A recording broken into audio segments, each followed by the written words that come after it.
उद्यापासून Maharashtra state counselling group बी चा जो कॅप राऊंड 1 आहे ना, त्याच्या चॉईस फिलिंगला सुरुवात होत आहे। कॅप राऊंड 1 ची चॉईस फिलिंग करायच्या अगोदर तुम्हाला काही गोष्टी माहिती असणं खूप गरजेचं आहे। कॅप राऊंड 1 साठी 3 महत्त्वाचे नियम आहेत। पहिला नियम जर आपण बघितला तर जर तुम्हाला कॅप राऊंड 1 मध्ये कॉलेज अलॉटमेंट झालं आणि ते कॉलेज जर तुम्हाला आवडत नाही आणि तुम्हाला बेटरमेंटला जाणं आहे तर त्या कंडिशन मध्ये जे कॉलेज तुम्हाला भेटलंय, मग ते बीएमएस असो बीएचएमएस असो, तुम्हाला ते कॉलेज जॉईन करणे आणि पुढच्या राऊंड साठी बेटरमेंटला अप्लाय करणे।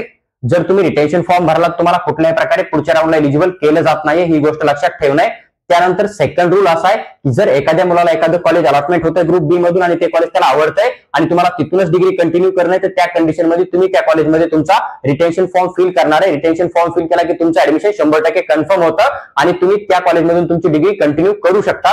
पण इथं तुमचं एक कंडिशन अप्लाय होते, जर तुम्ही रिटेन्शन फॉर्म भरलात तुम्हाला पुढच्या राऊंडला जे आहे ते एलिजिबल केलं जात नाहीये, पण जर तुमचा नंतर प्लॅन बदलतोय की तुम्हाला सेकंड थर्ड राऊंडला अप्लाय करणं आहे, तर त्या कंडिशन मध्ये तुम्ही राऊंड 1 च्या डेट मध्ये तुमचं रिटेन्शन कॅन्सल करून पुढच्या राऊंड साठी जे आहे ते 100% एलिजिबल होऊ शकता।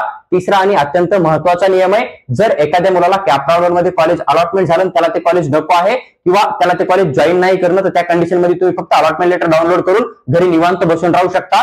तुम्हाला फ्री एक्झिट कन्सिडर केलं जाणार आहे आणि कॅप राऊंड 2 कॅप राऊंड 3 साठी तुम्हाला 100% एलिजिबल केलं जाणार आहे। पण या ठिकाणी तुमचा एक लॉस होणार आहे, जर तुम्हाला कॅप राऊंड मध्ये एखादं कॉलेज भेटलं होतं आणि कॅप राऊंड 2 मध्ये जर जाण्यासाठी तुम्ही समजा फ्री एक्झिट केली आणि कॅप राऊंड 2 च्या चॉईस फिलिंग मध्ये तुमच्या कॅटेगरी मधून जर जास्त स्कोर आला मुलगा त्या कॉलेजला अप्लाय करेल ना, तर त्या कंडिशन मध्ये ती सीट तुम्हाला न देता त्या मुलाला दिली जाणार आहे। म्हणजेच मला तुम्हाला एवढं सांगायचं आहे की जर तुम्ही फ्री एक्झिट करणार आहे कॅप राऊंड 1 मध्ये, तर इन केस तुम्हाला सेकंड राऊंड मध्ये तेच कॉलेज नाही मिळणार आहे किंवा सेकंड राऊंडचा कट ऑफ हाय गेला ना, तर तुमच्या नावासमोर चॉईस नॉट अवेलेबल असं पण येऊ शकतं। त्यामुळे तुम्ही कॉलेज जॉईन करून जर बेटरमेंटला जाताय ते तुमच्यासाठी अत्यंत महत्त्वाचं असणार आहे।